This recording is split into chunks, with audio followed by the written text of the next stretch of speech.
Hey everybody, Pete A. Turner from Lions Rock Productions, host of the Break It Down show. Today we've got a cool one. You know, sometimes we get to bring our friends on, and sometimes our friends are really good at what they do. That's the case in this episode today. We've got my friend Kat Connor coming on. Kat is the author of the, I think it's 12-volume series. It's an FBI-focused crime series of books. Her newest novel is coming out. We're about to talk about that in a couple of days, and we'll have that show out probably in December. The main thing here is to understand that our guest today is her friend Steve Taylor, who ran for mayor of Upper Hutt, New Zealand. That's in the Wellington province. Steve is a cool dude. First off, he played double bass for the New Zealand Symphony Orchestra, and that's pretty, I mean, to be that level of a bass player is remarkable in and of itself. But also, he's on the Upper Hutt City Council. So why would you care about a city councilman from halfway around the world if you're from the United States? Because this is what we do. We illustrate life. We talk about things from a variety of perspectives, including international ones. So Kat's wonderful people. Steve is cool people. And Upper Hutt is a cool place. They've got a great craft beer industry. A lot of the Lord of the Rings scenes were shot in that region. It's gorgeous. And I don't know about you guys, but I just have a real powerful wanderlust for New Zealand. You're going to enjoy our fun chat with Steve and Kat. Let me just do a couple of real quick things here. One, send me your picture if you listen to the show. If you're in New Zealand and you listen, you better send me a picture because here it is. We're featuring your country right now. And I'm going to take those fan pictures and I'm going to put them into a collage and just use your guys' faces as saying, this is our show. So join me in doing this. Also, savethebrave.org. Click donate. Put a couple bucks in the pocket each month. That will help us keep these guys alive. This is really important work. And if you ever wonder where to put your money or who you can trust, it's old Pedro talking to you. We're going to put this money to work. I'm not getting paid. Scott's not getting paid. We're not taking money out to enrich ourselves. We're doing this to save lives. If you're into that, cool, then join us. If it's not us, then put your time and effort into something else. If you want to get more involved with Save the Brave, Pete, I want to help. What can I do? I will give you a job. Okay, let's get back to Steve. Steve Taylor from Upper Hutt, New Zealand. You're going to love it. Lions Rock Productions. This is Jay Moore. This is Greg Proops. This is Jordan Harbinger. This is Dexter from The Offspring. This is Nathan This is East. Sebastian Younger. This is Rick Marotta. This is Stuart Copeland. This is Mick Gillette. This is Andy Summers. Hey, this is Skunk Baxter. This is Gabby Reese. This is Rob Bell. Hey, this is John Leon Guerrero. Hey, and this is Pete A. Turner. Hey everyone, I'm Steve Taylor. I'm a city councillor for Upper Hutt and I'm running for mayor. And this is the Break It Down show. And now, the Break It Down show with John Leon Guerrero and Pete A. Turner. Yeah, we've got Kat Connor, who's also in Upper Hutt, New Zealand. So two different people from New Zealand talking to one person in Orange County. I love podcasting because these things are possible. I'm always curious because, Steve, I don't know how much you follow American politics, and I wouldn't presume you guys spend a whole lot of attention. I mean, obviously Donald Trump is president, and that's newsworthy. We get hammered every day with presidential nonsense. Now, let me caveat and say this. Everybody makes money when they talk about the president, and the president makes everybody money by talking about ridiculous shit all the time. So he creates as many problems as the news does for him. It's probably a 50-50 split. As a politician, as a person who does policy, what's your impression of our president, our political system from halfway across the world? I think it's a fascinating process to watch. It's very, very different to how we have things here in New Zealand. We don't have as fine a line along two parties. Obviously in the state, very much Republican, Democrat, whereas here it's we've got the main parties, which are National and Labour, but they've actually got to work in coalition with other groups. So rather than the focus being on the leader as the main person who kind of drives everything, there's a lot more about collaboration between the parties and what they stand for. One of the problems that we have, for some reason people disagree with this, and Kat, you're an author, so please feel free to correct me. We have the great advantage of being a self-selected, very diverse population here in America. People want to come here. There's all kinds of Kiwis that I know. But diversity is the antonym, or almost true antonym, of unity. It creates problems for us in that we have this great depth of effort and knowledge and ideas and cultures, but it also makes it hard to move on big problems. It makes it interesting as an author. Yeah. How so? Yeah. Well, there's a lot I can pick on. there's a lot of fun I can have with my main character because of how America works, which is different to how New Zealand works. How does America work, Kat? Hey, this is P.A. Turner from the Break It Down Show, checking in real quick to ask you this. John, Scott, and I all support Save the Brave with our time, our location, our effort, and our money. Each month we give a small amount. Do the same with us. Go to savethebrave.org, click on the Donate tab, pick an amount that you want to come out each month, and they will handle all the rest. I stand behind these folks. Thank you so much. Let's get back to the show. How does America work, Kat? For me, from an outside perspective, Yeah. it's quite a disaster a lot of the time to look at. I mean, really, I don't know how you get anything done, which is fascinating for me. And the fact that you can actually not pay people in federal employment because something doesn't get signed off on is quite mind-blowing for Kiwis. Yeah, it's unusual that federal employee pay can be a political device. Picking judges can be a political device. And everybody gets mad at everybody else, and they're all doing the same damn thing. And yet somehow we seem to figure it out in some weird way. And when I say figure it out, I don't think we know what it is. And our system is built to, I think, create contention in hopefully a healthy way. You know, ultimately, Donald Trump is our president, and we're going to withstand that. So We hope so. we hope so. I mean, it does appear. I read something today, and I'm not trying to make this a big political show, but I'm just trying to like set some tones here. I read a thing today where, like, at this point in President Bush's presidency, we had two different, well, really kind of three different wars going on. We were killing a lot of people, spending trillions of dollars.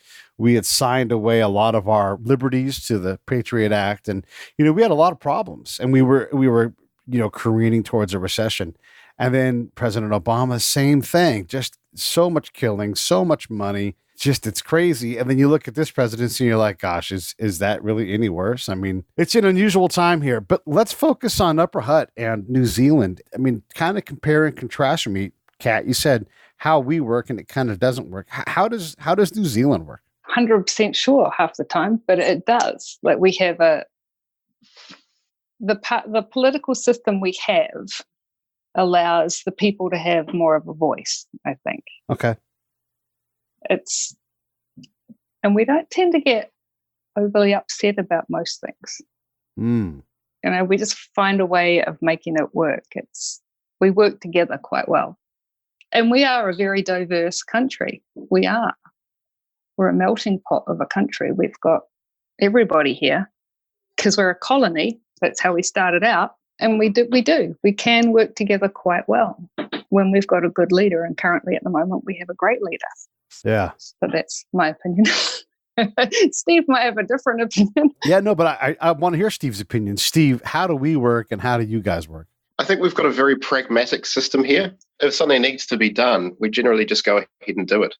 And then think about, the implications maybe afterwards. So the classic one is very recently there was a horrific shooting, right, and a mass murder at a mosque down in Christchurch, and there were over 50 people killed. And the reaction from the New Zealand public was overwhelming in support of, in fact, there was cross-party support for basically a complete overhaul of the gun laws. So in a very, very short space of time, suddenly there's a huge range of weapons that have been banned, and there are gun buybacks going on up and down the country. There's obviously ongoing debate as to how it works, but suddenly people were quite happy to have all these restrictions because we're actually quite shocked about that happening here. And we can do that here in New Zealand because we've got a political system that allows it. If you've got a majority in parliament, it's something that the US could never really do because obviously it's a very complicated system and there's the US Constitution there, and in the way that the entire political system is made up. It's something that's probably unique to New Zealand, how we can do it. Yeah. Yeah. And then you guys have a population of, I'm going to guess, like 5 million people, maybe something like that. Yeah, we're probably lucky if we're cracking 5 million in the whole country. Right. You're the size of Houston, let's say. And I don't know, can Houston move in one big lockstep towards something? It's hard because they're in a bigger system.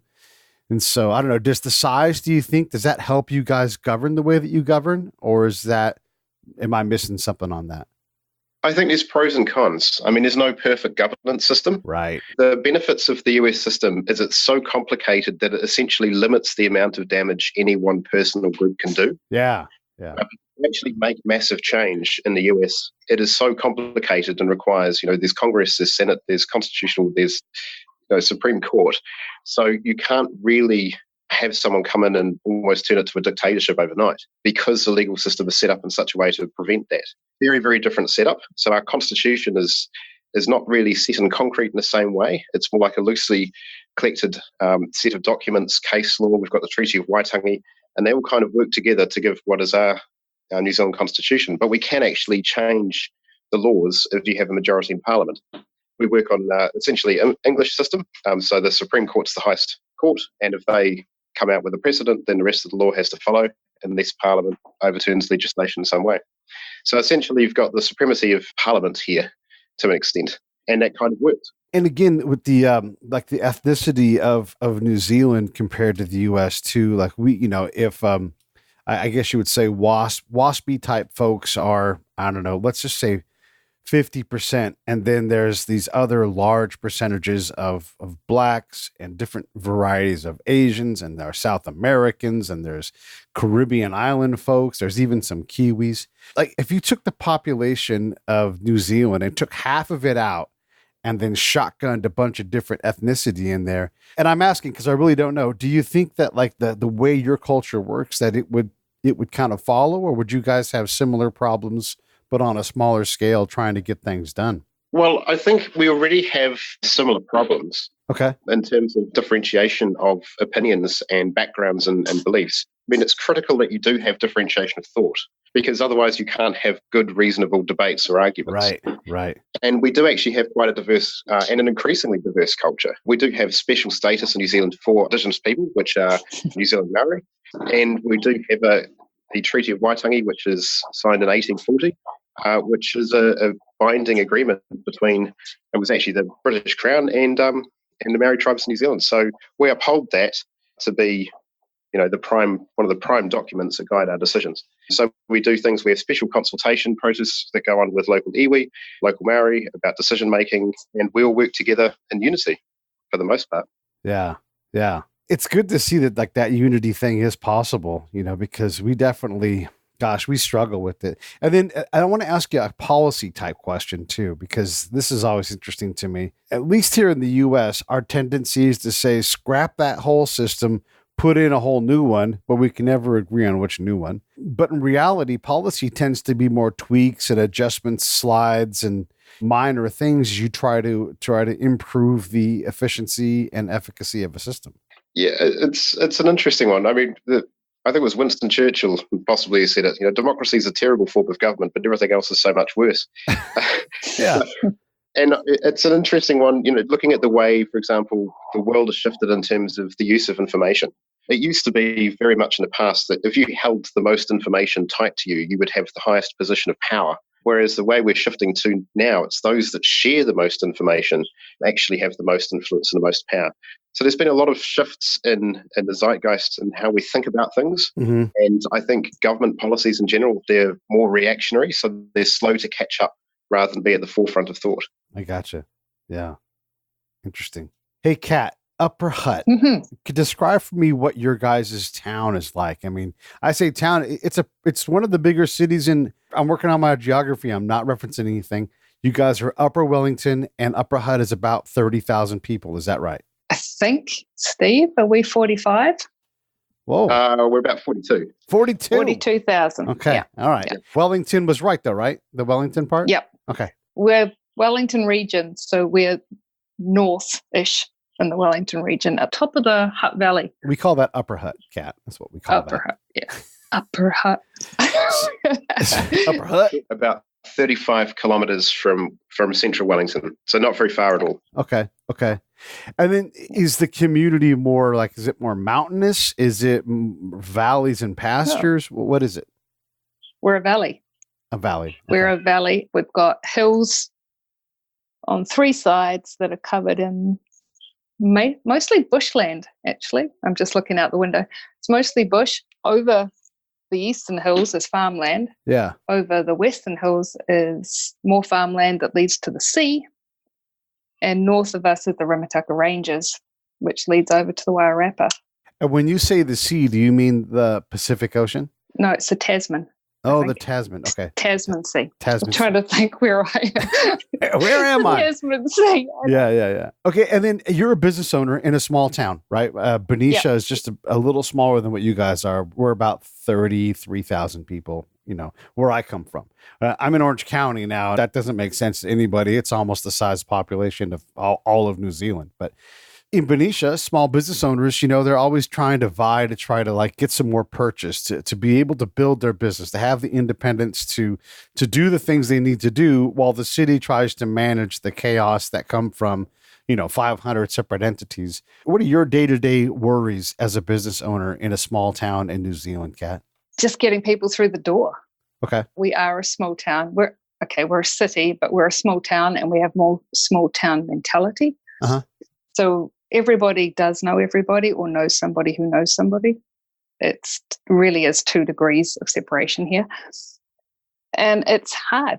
Just getting the word out, although it's getting better, we're getting better at it and we're getting more media coverage. Especially on the Break It Down show. Yes, actually. Yes. But we need people through the door. Right. Or to hit us online and buy books. Basically, what we need is people walking in and buying books. We need that door swinging. And then Steve, as a city council member and potentially the mayor, when you hear that, what are your thoughts? What are your solutions? Oh, look, I think foot traffic in our city centre is a big challenge. I mean, we've made a lot of big improvements, but actually tourism is one of the big things that we've got but haven't really tapped into. So Upper Hutt's actually really famous overseas because, have you seen Lord of the Rings? Yes. So Rivendell in Lord of the Rings was literally filmed just up the road in Kaitoke Park, so 15 minutes drive from our door. Huh. And it's an absolutely beautiful national park. Well, fantastic part of the Wellington region. Kaitoke Regional Park it is, not a national park. And we can be just surrounded by the most beautiful native bush in a very short space of time. And that's where the Rivendell scenes were filmed for Lord of the Rings. In fact, there were 4 sites in Upper Hutt that were used for Lord of the Rings filming. And so it's very much kind of a part of us. Right. In many ways. Yeah. I actually played, I used to be in the New Zealand Symphony Orchestra and I actually performed in the soundtrack for some of it. So really? In a different life. Whoa, that's fantastic. Yeah, I used to play double bass at the end of the film. We did part of the original soundtrack in 2001 and it was for the part that was showed in the Cannes Film Festival. And then we recorded soundtracks for The Hobbit. So yeah, it's a very small community here.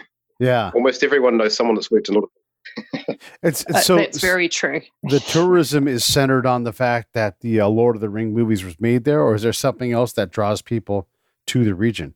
I think people are drawn to New Zealand because it's spectacular. It is just an amazing place to visit. It's very easy to get around. We've got incredible scenery, incredible people go down to Wanaka and Queenstown and look at the Remarkables. People come across and visit Rotorua and just see the volcanic way that everything's intertwined. We live on a Pacific Rim of fire on the other side from where you guys are. Yeah. And we've got amazing scenery as a result. So New Zealand is absolutely a place to visit. And Upper Hutt, come and visit, absolutely.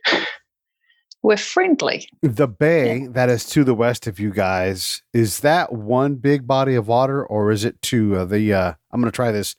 Nope, I can't do it. Pororua Harbor. How did I do? Pretty good. Pororua. Yeah, pretty good. Oh, you just got to kind of slam it all together. Pororua Harbor. Pororua. Is that one big bay or is that like 2 bodies of water with a bridge or something? They're kind of 2 small bodies of water. Okay. And then they feed off into the Tasman Sea. Right. And Wellington Harbour opens on to what's called the Cook Strait and that kind of swirls around in the Pacific. So we're sandwiched between 2 oceans, really. Okay. Yeah. And if you keep going west through the Tasman Sea, you end up in Australia. That's just for everybody listening. If you don't have access to a map. Yeah. Yes, you do. Okay. So Kat needs people walking in the door to buy books by New Zealand authors. And then you're saying, hey, tourism is a big part of that. Plus also just the natural beauty and wonder that I think we all agree that New Zealand provides because it is a gorgeous place. Those are things that are sort of existing. How do you I'm going to be the mayor. You're obviously running some form of reform over the candidate that's been there for a long time. You said the mayor had been there for a while. What do you see that needs to be done that maybe isn't being done as well or at all? Well, the key to a vibrant city centre is always foot traffic. You've got to have foot traffic, number one, to support businesses. And that can't be done by any one way. So you need people living in a city centre who are there every day using it in some way. You need people visiting, which is your tourism. And that's local tourism as well as international tourism. Right. In fact, the biggest part of the tourist market here at the moment is actually local tourism, which is people visiting from elsewhere into the region, visiting family or various other things. And you need good quality experiences and office space. So people working in the city centre who spend money every day and walk up and down the streets. And if you're not providing good experiences in a city centre, then people won't visit. Right. So you're trying to, if you look at the way retail's kind of changed, it went from bricks and mortar towards online, and now it's shifting back towards bricks and mortar, but with a heavy experience focus. People actually do like going out and shopping, and the price of buying it cheaper online is not necessarily the driving thing that people want, because they do want that experience. You know, going out with their friends, having a decent craft beer. In Upper Hutt, we've got what's called Brewtown, and Brewtown is a hub of craft beer providers who are just providing the most sensational craft beers. Are you into craft beer at all? I'm not into it, but I'm not in any way crazy about it. You need to come over, Pete. So you need to try this. I need the mayor to get the tourism bureau to kick out some cash and let me set up there for a week and make some content for you guys. That'd be great, wouldn't it? And Brewtown. I tell you what, if you come over and try stuff here, you won't want to leave. So we've got Panhead, which are absolutely brilliant. So they started, I think Mike started it in his garage, as most craft breweries start. And then from then he's expanded, and then he's just gone from strength to strength. And then next to it, there's Boneface Brewing. We've got Guerrero Brewery, got Wild Kiwi Distillery, which is doing whiskey and bourbon and gin. So there's a whole bunch all mixed together, providing this experience where you can go and experience and taste beer, which is made on site by locals, providing an incredible, sensational palate experience. And then with the that sounds really good, doesn't it? With the landscape you have there, is there a bit of a wine country around there at all? It looks like it would support it from what I'm seeing on the map here. Yeah, so if you head over the hill, over the Remataka, it's not too far away. Then you head into wine country, and New Zealand's got quite a large wine industry and quite a well-renowned wine industry. But Upper Hutt itself doesn't really have much in the way of wine, but we're certainly solidifying our place in the craft beer industry. Yeah. So craft beer. And is anybody making mead? There's a place here in Orange County where they make mead now. Does that happen over there at all? I'm sure there are. I just haven't tasted any locally made mead yet. Okay. There was. We used to have the Order of the Boar used to hold a international jousting competition in Upper Hutt every 2 years.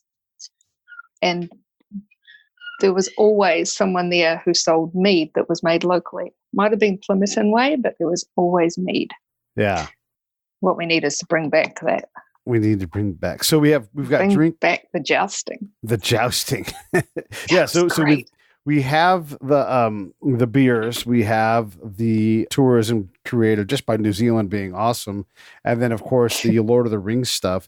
What about like festivals and everything? Can you guys support a large, like Daytona in Florida has Daytona Bike Week, the Daytona 500, the Daytona this. They have all these huge things. Daytona's not a big place, but they have this giant racetrack that already creates, say, 4 big events a year by itself. And then, you mix in the National Independence Day and all those things. What kind of things would you want to bring, Steve, to Upper Hutt to boost up the foot traffic? Oh, look, it would be great to have large festivals out here. We've had smaller scale festivals and some quite successfully. It's just a question of trying to get the backing and the financing to run them. Yeah. One festival which is very successful is actually Brew Day, which is based around the craft beer industry. And we have had in the past the International Jousting Festival, where we have competitors and actually it's a full medieval festival. It's quite amazing actually watching people dressed up in 50 or 60 kilos of armor on horses running at each other and hitting each other sticks. It's quite an That's awesome experience. And to have that just down the road is amazing. Unfortunately, I think at the moment they're waiting for kind of the next generation of horses to be trained up. So that festival's on hold, to my knowledge, because it takes a lot of training and a lot of skill to actually train the horses to be able to do that. But look, I would love to see more festivals up here. I'm open to suggestions of what people actually want. Kat, what do you guys want? Well, we want a book festival for starters. Okay. And we actually have plans. We have a tentative plan at this point, and we'll be working with the council to get it off the ground. For 2021, we would like a Readers and Writers Festival to start up in Upper Hutt, and we are gearing up to do the groundwork for that. I like it. Yeah, that'll be fun. So what's it like to go out and run for mayor? I mean, you already have won city council. I mean, you must feel confident about your chances to become mayor because you've been doing the job on the council part. What's it like? What's the all in moment for you where you're like, I need to do this? Because it's a mayor. Like, that's no small thing. That's going to take up all your time. Yeah, absolutely. So I've done 6 years on the city council. I'm currently 37 years old. So I'm the youngest candidate running for mayor by 15 years. I love the city, and I really want to see the city progress and proceed and take it up to the next step. And, I think that we've had a mayor that served the city a long time and served the city well.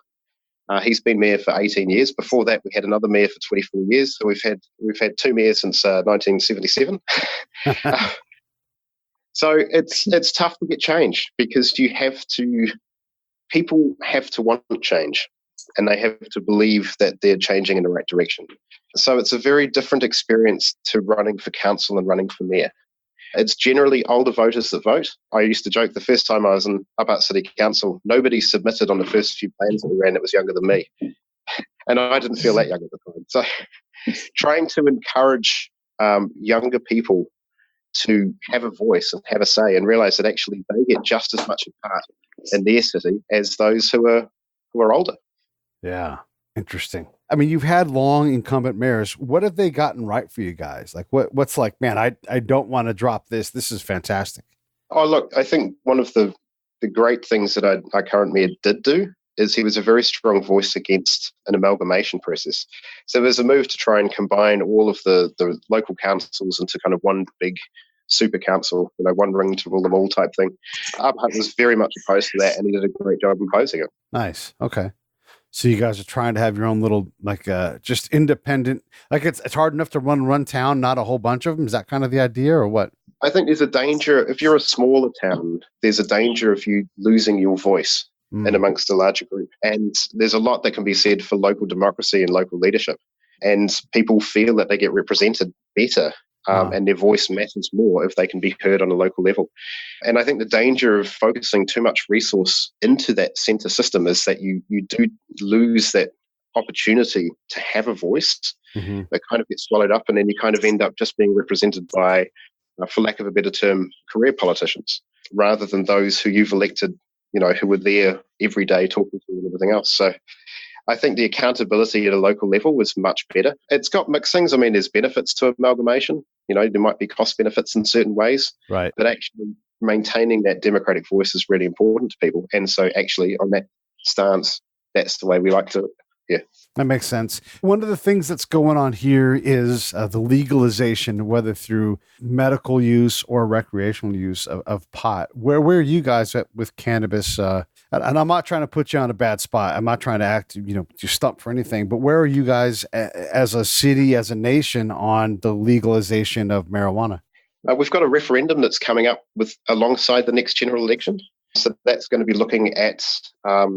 I'm not exactly sure what the question is that they're going to ask, but it's essentially going to line, do you support some sort of decriminalisation of cannabis under certain circumstances? Okay. So I'm waiting for the exact question that they're going to ask to come out in the referendum. I mean, probably New Zealand's starting to look overseas. For example, what's happened, Colorado's been one that's gone one particular direction. There are some places in terms of decriminalisation. Medical marijuana is probably something else. Right. So trying to differentiate between medical use of cannabis and recreational use of cannabis is probably important for future debate. Yeah, it's a challenge. I know in my little hometown, which is kind of my proxy for what you guys are, there's folks that are absolutely against it, folks that are sort of like, yeah, who cares, whatever. And then there's folks that are like, we absolutely have to do this. But what the real problem is we don't mind. We have an industrial park. It used to be a military post. And so you guys can go out there and have your dispensaries and your processing, but we don't want you on our happy perfect little First Street area. Even though the central plan is like, we want a thriving business community, they say no to businesses that want to come and try to thrive, which is kind of a funny thing. Part of our great plan is also like to encourage multi-ethnic, multicultural, opportunities. But then when someone's like, I would like to open up a Middle Eastern restaurant and be able to have hookahs, and people could smoke hookahs because that's what we would do in, say, Lebanon or somewhere. Absolutely no tobacco allowed on First Street. So it's like this kind of you want to be open and not xenophobic, but then you don't want to have smoke around, and it's real hard to try to manage and get a consensus. What do you do? I mean, maybe in New Zealand it's easier. What about consensus building on something that is progressive, like legalization of marijuana or relaxing some tobacco standards so adults can go out and have a bite and smoke a hookah and have kind of the Middle Eastern experience? I think it's very difficult to get consensus because you're always going to have differing opinions. Hey, this is P.A. Turner from Lions Rock Productions. We create podcasts around here, and if you, your brand, or your company want to figure out how to do a podcast, just talk to me. I'll give you the advice on the right gear, the best plan, and show you how to take a podcast that makes sense for you, that's sustainable, that's scalable, and fun. Hit me up at pete@breakitdownshow.com. Let me help. I want to hear about it. I think it's very difficult to get consensus because you're always going to have differing opinions. So generally, it's kind of majority rules to a large extent here. In terms of the cannabis side of things, I mean, particularly the medicinal cannabis, that's probably the area that I see the most progress being made in terms of having more reasonable legislation around it. So, for example, my oldest son's got a brain tumor. Yeah. And if we're networked with other people that have similar brain tumors, juvenile pediatric brain tumors in the States, for example, and they have different courses of treatment that are available that we can't get here.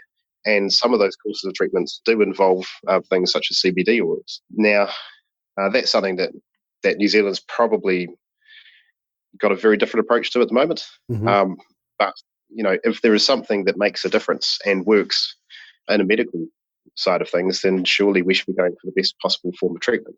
If that is one of the ways forward to help cancer patients, then maybe that is a progressive form of treatment that can be done. In terms of providing experiences and going out and hang out with your friends, and if you want to smoke tobacco in the pub, well, we don't allow smoking indoors here. So that's a definite no-no. We've changed our approach to smoking quite considerably. We've increased taxes on tobacco, probably, I would say, a little too much, to the point where it's becoming quite dangerous for dairy owners who do stock tobacco products, because they kind of become they're a prime target for criminals to acquire tobacco to go on a black market. So look, there's no perfect way. Right. Turns out. Yeah. No, I hear you. I want to spend a little bit of time with Kat, because Kat, you have a new book coming out. Another book. Is this book 12 that's coming out now? No, this is book 11. 11. Okay. 11. Yep. 11. Wow. And it is, yeah, wow. You know what? Wow. Over 1 million words. There you go. Wow. Not in this book by itself, though. That'd be weird. In the series, though. Yeah. I mean, really, for real. Wow. 11 books and established characters. Every time I pick up the book, because I thumb through quite often, actually. I work my way through, which one am I reading? Am I reading Killer Byte? I'm reading one of them right now. And it's just fantastic. Yeah. It's you're a hell of a writer. Thank you.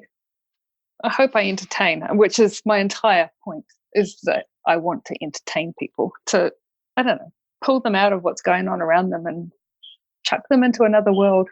Yeah. But not a fantasy world. Yeah. We've talked about how well you know your characters and how you grieve them and you have conversations with them in effect and all these things. It's fascinating. We talked, as you know, we talked to a lot of authors on this show. You do. But you seem to have the most intimate relationship with your characters of any author that we've talked to. It's probably because I'm nuts. I mean, honestly, it feels like that. Could just be because I've worked with these characters for so long. Right. I mean, long, I think 15 years, maybe 15 years with these characters. Yeah. How long do you keep? So I was talking to recently. We had a guy, G. Michael Hopf, on the show.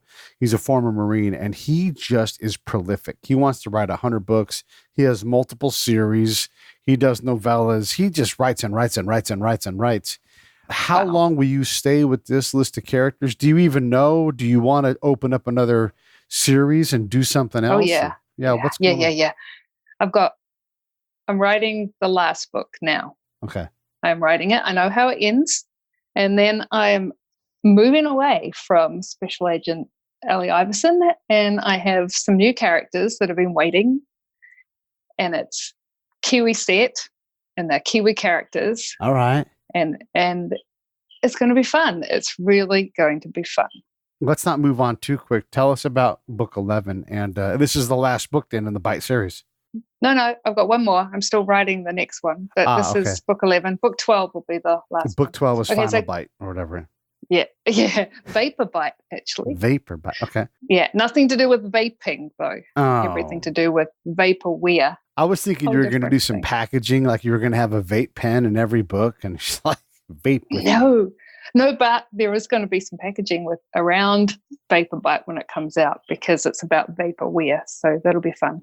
We might release or not release. Who knows? Good. I like it. Okay, so book 11 is called what?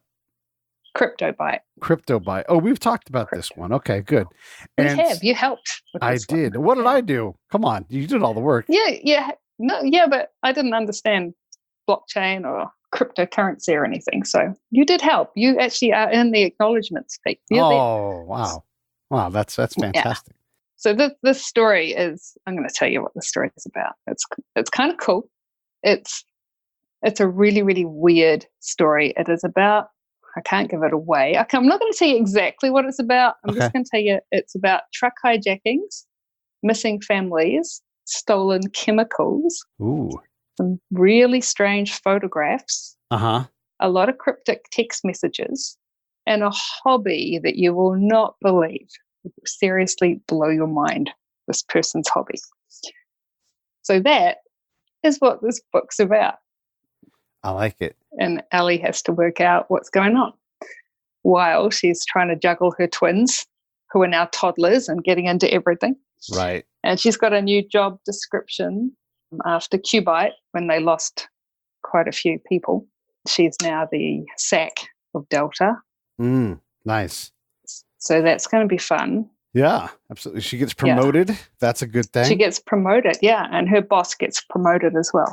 So I was watching that. I don't know if you guys saw it, it was like a docudrama of the Ebola outbreak that nearly happened at the Army facility. And I'm like, this is like Kat's book right here. I mean, It was so spot on. I thought, did Kat just lift this? Because that story actually happened, but like just so crazy, and it's so your style. Did you know much about that thing, or was that just a happy coincidence? That was a happy coincidence. I had no idea. When I wrote Byte, I had no idea how close it all really came.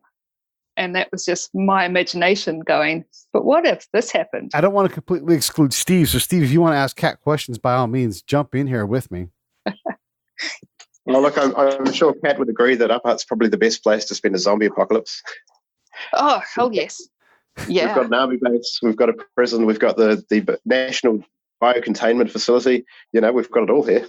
Do you have a stash of tequila? Yes, we do. We've got craft breweries. Craft breweries, right. Yes. Upper Hutt is really well set up for survival from the zombie apocalypse. I like it. Yeah. I had a question I was going to ask you. So that outbreak thing was crazy, very, very similar to your story. And then that also makes me think about, there's a percentage of chance, it's probably about 50-50, that here in America, if we were to do something significant about weapons, we still have crazy people that want to harm people, right? And what I worry about is that they'll start to work on bigger, more complex things, and we'd be happy to have only guns be a problem. And as someone that writes really evil characters that want to do big, big harm, it can happen. Yeah, it's scary how bad things could get, Yeah. Well, the thing is, it's possible. Yeah. It can happen. And there are enough labs out there that are flying under the radar that could be working on God knows what. Right. And that's actually, if we jumped over CryptoByte and had a look at the premise of VaporByte, Yeah. it circles back to QByte and it starts dealing with what happens when someone takes the Q pathogen and weaponizes it even further. Right. Except they're not doing it in America now because that got too close, too dangerous. So now they've moved offshore. So because that thing's not going to die. We know that things like that don't die. Right. That someone will find a way of doing some more damage with the same kind of pathogen. Yeah. They just get sneakier about it. And it's not like there's not money there funding it, because there's always money to fund lunatics. Always. Whether they're federal lunatics or just, masterminds. Well, it's true, though. You think about all the ways people cause terror. Uh-huh. There's always funding for that. Yeah. They can always find the funding. So if you think about it too much, you'll go mad. You can, yeah. The show that we're talking about was Hot Zone, and that tells an incredible story. It's became so close to having our own significant Ebola outbreak. Like, just luck. So then I think about the things that could happen, just because we do have so many lethal things that if they did break out, like we wouldn't be able to stop it necessarily, whatever it is, just because we have a tendency to wipe ourselves out if we look back over the history of humans. Like, Yeah. Oh, that civilization got wiped out. Sorry, everybody. But that's a possibility. And Yeah. even today, and it doesn't even have to be a weaponized anything. It can be something these days as simple as measles, which is hitting New Zealand at the moment. Right. And how fast is that spreading to non-vaccinated people just through air travel? Yeah. Yeah. Yeah. People jump on a plane, they're contagious, and that's how the zombie apocalypse starts. Yeah. And I mean, look at the flu and different infections that are now resistant to the current, I mean, if you get a MRSA virus or a MRSA infection, it's really hard to get to knock that thing back, if at all. Yeah. And there's just all kinds of things. There's just so many different things that are just resistant to our current treatments, because nature continues to evolve and provide more and more nasty problems. It's not just evil people in a lab. It's nature's like, hey, these two things combined, or Yeah. It's crazy. That's right. Nature will always find a way. Nature will find a way. Yes. And it may not be good for us, but Yeah. nature will find a way. My nana used to say that. Let's go back to your new series that you want to start. Give us a little insight into that, and then we'll spin things up. It's going to be kind of fun. It involves a carpenter and a bricklayer and an electrician and a truck driver. All right. And it's twisting toward a spy story. Oh. Now, how do you get all those four guys who work together into a spy situation? All right. How much fun is that going to be to write? Really? Yeah. Well, let me know if you need any consulting on the spy stuff. I'm glad to do it. Oh, I will. I'll tap you on the shoulder and go, hey. Yeah. So. Yeah. I was thinking about a spy story today, that it would be interesting to do. And I'm actually watching the Ellie Cohen story on Netflix that's out right now. If you guys should watch that thing, it's pretty cool. It's about a Mossad agent who embeds into Syria and damn near runs the whole place. Oh, I saw that pop up the other day. Yeah, Sacha Baron Cohen is he plays Eli Cohen. I don't know if there's any relation there, but it's a hell of a story. And he was a very, very, very successful infiltrator. So there's so many good stories like that. And this is what's great about podcasts, is that folks can find a real life story and just pour their heart into some kind of a teleplay or an audio play and come up with a real experience. It's like, hey, everybody, check out this impossible story, Yeah, because it's not that impossible, is it? Right. No, it's not. Do you know about the guy that blew up Harvey's big wheel in Lake Tahoe like in 1982 or so? Do you know about this story? I think because you've told me about it, because we were talking about it for some it came up. What did it come up? Yeah. I'm positive we talked, because I love the story because it kind of goes to the It was really cool. Yeah, like this is a guy who's he's ingenious and he's crafty and he's deliberate and he's just not good. And he made a bomb the FBI still trains on, because I don't think they still know how how to deactivate it, like it was going to blow up. But they ultimately tried to defuse it by blowing it up, but that ended up blowing up the whole hotel. He put 1,000 pounds of TNT, just rolled it right into the casino, and it was just a one-way train. And unless they gave him money, it was going to blow up. And it's just crazy to think that at any time in 330 million people plus visitors that are here, at some point that's going to happen again. Someone's going to be like, I don't even care what happens. I'm just going to set this one-way train off in one direction. And that's the perfect kind of story for you to write. It so is. And I would love to write it. And I've got so many stories that I really want to write. But I think next it's gonna be a spy thing, because I've been brewing spy stories for a really long time. It just fascinates me how they get into people's heads, Pete. Yeah. No, I love it. Hey, Steve, I hope that by the time people hear this, that you're the mayor of Upper Hutt, because I love when people go for things, and God bless everybody else who's running. I don't necessarily, someone has to lose, but I sure hope you win because you came on the show. I always offer, or try to always offer guests a chance to ask me a couple of questions. So if you have any, what questions do you have? Hi, thank you very much for that. And my first question is actually, when are you coming to New Zealand? Man, when you can buy me a plane ticket, I have no money. I am in the middle of trying to fund my business to the point where there actually is some decent revenue coming in. Unless things are comped, I don't get to travel anywhere big for quite a while still. But New Zealand is on the list. I would love to come. I just don't know when in the near future it'll be, but I have a huge wanderlust bone, so I'm always ready to go.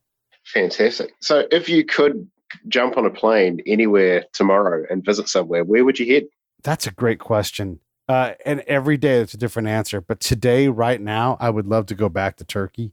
I didn't really get a fair crack at Turkey. I was there, I did things, but I really, as like a fully formed adult and everything else, I'd like to go and just, push myself and really check it out. Fantastic. Yeah. Turkey's the belly button of the world, right? It's the Middle East, it's Europe, it's Asia, it's damn near Africa also. Not quite, but, it has been Turkey has owned part of Africa because it is right there.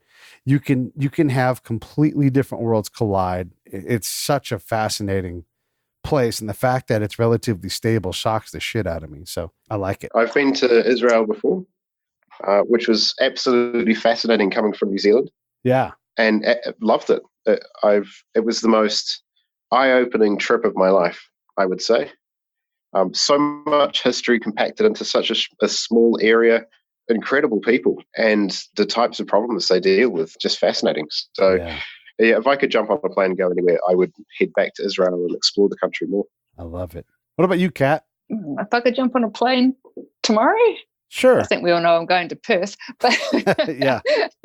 No, I would actually like to head back to the States just to have another wander around and have a look at some things. But that's like saying you'd like to go to all of Europe. Like where? Yeah, that's true. Where in the States? Well, I'd really like to go back to Washington. State or DC?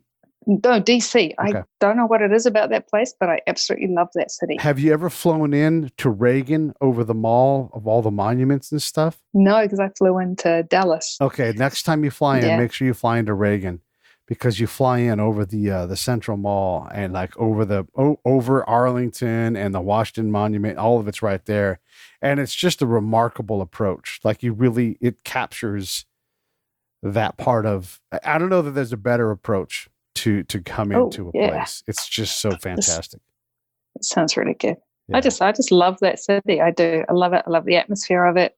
I love the way it's laid out. I love the cleanliness. It's just a comfortable place to be. It made me happy. I love it. I love things that make you happy. So the book is coming out. Tell us one more time the name of the book. Crypto Byte. And it releases on November 10 worldwide, but November 8 in Upper Hutt. And then are there pre-sales online at Amazon or anything? Soon. I just finished formatting for Amazon and EPUB, so Apple today. So the pre-sales will go up in October.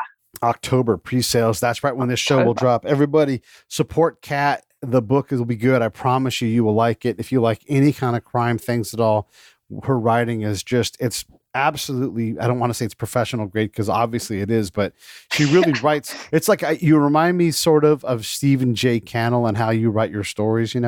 It's just they're fully engaging, something that you can see in your mind because you write to the genre so well. And I love the heck that we're friends and that we get to do this stuff. And I just think the world of your work. It's exciting to see you continue to kill it. And then Steve, again, thank you so much for coming on and sharing time with us. It's fascinating to hear people have a conversation about, politics and policy and running a government without having to get all crazy. No one got called a Nazi. I'm proud of that. No. And it's just good to have a sane conversation about, what it really takes to run a place, because social problems are multivariate problems, and saying, we're just going to increase foot traffic. Well, that's a motherfucker of a problem to take on. And I hope that you can figure it out. And I hope that you win. Thank you. I appreciate it. Too. All right, you guys. Thank you so much. Let's do another one soon. Thanks, Pete. Excellent. Cheers, mate. Cheers.